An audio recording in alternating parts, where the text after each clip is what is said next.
Several days a week, kids from Stanford High School, West Hill High School, and Stanford Academy get together to throw around the rugby ball. Now we have a pretty full schedule. We have 10 games.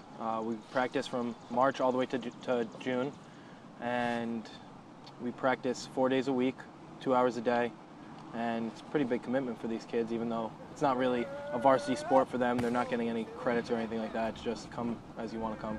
The kids from the academy get a bus over here. The kids from the high school, a couple more of them just showed up. They all just walk over here, so they'll sporadically come in between 2:15 to 3 o'clock. And all of our funding comes from the academy as of right now. It started last year. They interviewed a couple people. I was one of them. It was meant to be a memorial for one of the executive directors of the school's daughters. Her name is Katie Duggan. She died when she was young.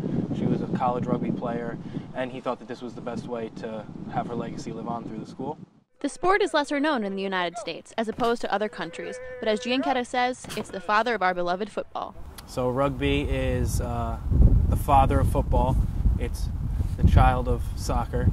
It's huge everywhere else but here, unfortunately. Rugby started in Rugby, England, at the rugby school. It started in 1823 by William Webby Ellis, and it was started during a soccer game. He just picked up the ball, and that's how they started rugby. Right now, the U.S. sits 8th in the world standings, and rugby is a 15-person game, so 15 on each side. You get 7 reserves, but like soccer, once you take somebody off, they can't come back on, so you try and use them throughout the entire game if you can. It's same scoring system as football, so it's 7 points total after you make your kick and you score. So it's 5 for the score, and then it's 2 for the kick afterwards, and then you get 3 points for a field goal. And the kids in the program are dedicated. Even though the schools do not consider it a varsity sport, they say they love it all the same. It's not just about like tackling and stuff. Like you can't just get hurt off the tackling. You can get hurt off other stuff too.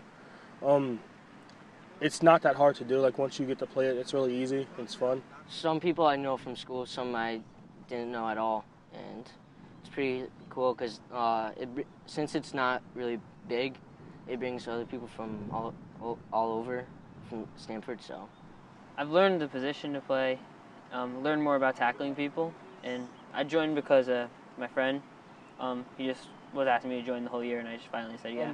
You learn a lot. Like a lot of different, like about their schools and stuff. You learn how like they take things, because like usually at Stanford High, you can only learn about Stanford High people.